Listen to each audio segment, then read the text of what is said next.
प्रकाशित किया जाता है। भारत में जनगणना प्रतिवेदन द्वैतिक सामग्री के प्रमुख स्रोत हैं। इनका अनेक समाजशास्त्रीय अध्ययनों में काफ़ी उपयोग किया जाता है। उदाहरण के लिए प्रोफेसर I.P. देसाई द्वारा भारतीय संयुक्त परिवार संबंधी अध्ययन जनगणना प्रतिवेदन पर आधारित है। भारत सरकार द्वारा प्रतिवर्ष प्रकाशित करवाए जाने वाले ग्रंथ भारत 2005 द्वैतिक तथ्य संकलन के प्रमुख स्रोत हैं। चौथा है व्यावसायिक संस्थानों एवं परिषदों के प्रकाशन। राष्ट्रीय उत्पादन परिषद, बाल कल्याण परिषद, सूती कपड़ा मिल मालिक संघ, आर्थिक व सांख्यिकीय निर्देशालय, कृषि चैम्बर ऑफ कॉमर्स आदि ये सारे प्रकाशन तथ्य संकलन के महत्वपूर्ण द्वैतिक स्रोत हैं। नेक्स्ट है अंतर्राष्ट्रीय संगठनों के प्रकाशन। संयुक्त राष्ट्र शैक्षणिक वैज्ञानिक एवं सांस्कृतिक संगठन, विश्व स्वास्थ्य संगठन, अंतर्राष्ट्रीय श्रम संगठन, अंतर्राष्ट्रीय बाल सहायता कोष आदि के द्वारा समय समय पर प्रकाशित सामग्री भी तथ्य संकलन का विश्वसनीय स्रोत है। नेक्स्ट है पत्र पत्रिकाएँ, जो कि विभिन्न शोध पत्र के समय समय पर प्रकाशित होते रहते हैं। अनेक शोध पत्रिकाएँ भी निकलती हैं। इनके अलावा दिन प्रतिदिन घटनाओं का विवरण समाचार पत्रों में प्रकाशित होता है। अन्य अनेक कई लेख संपादकीय भी छपते रहते हैं। रेडियो व दूरदर्शन भी मूल्यवान सामग्री उपलब्ध कराते हैं। तो यही यद्यपि जनसंचार के इन साधनों के महत्वपूर्ण तथ्य तो प्राप्त होते हैं, परंतु शोध कार्य हेतु इनका उपयोग बड़ी सावधानी के साथ किया जाना चाहिए। अब दूसरे आते हैं अप्रकाशित प्रलेख।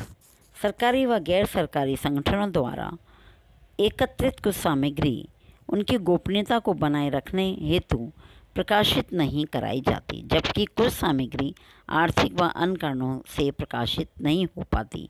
प्रतिरक्षा मंत्रालय से संबंधित महत्वपूर्ण दस्तावेज को गोपनीयता बनाए रखने के उद्देश्य से ही उनका प्रकाशन नहीं कराया जाता। पुलिस विभाग, न्याय विभाग, सरकारी कार्यालय आदि के द्वारा समय समय पर कई महत्वपूर्ण सूचनाएं एकत्रित कराई जाती हैं, परंतु उन्हें रिकॉर्ड और दस्तावेज के रूप में ही सुरक्षित रखा जाता है, प्रकाशित नहीं कराया जाता। तो ऐसी सामग्री को अभिलेखों कहा जाता है। ये अप्रकाशित दस्तावेज भी द्वैतिक सामग्री के प्रमुख स्रोत हैं, यद्यपि इनका उपयोग करने के लिए आज्ञा प्राप्त करनी पड़ती है।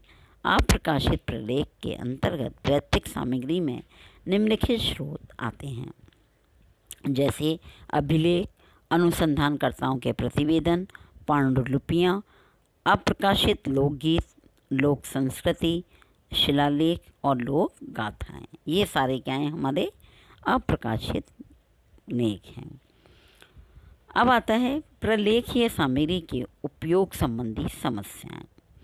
जो हमारी प्रलेखीय सामग्री हैं उनके उपयोग संबंधी कई जो समस्याएं हैं जो हमारे सामने आती हैं कि हम इनका जब उपयोग करते हैं तो हमें किन किन समस्याओं का सामना करना पड़ता है।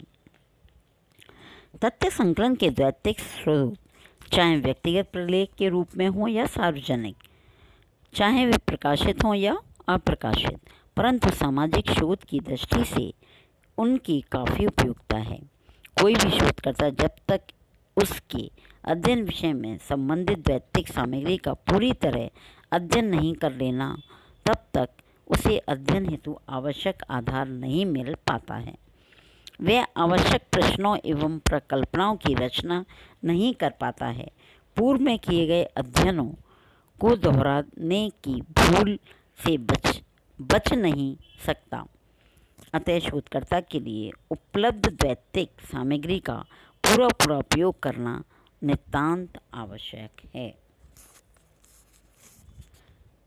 श्रीमती पी.वी. यंग ने प्रलेखों के उपयोग के बताए हैं कि कैसे हैं। नंबर 1, इससे शोध कार्य में अंतर्दृष्टि प्राप्त होती है एवं सही प्रश्नों को पूछने में मदद मिलती है।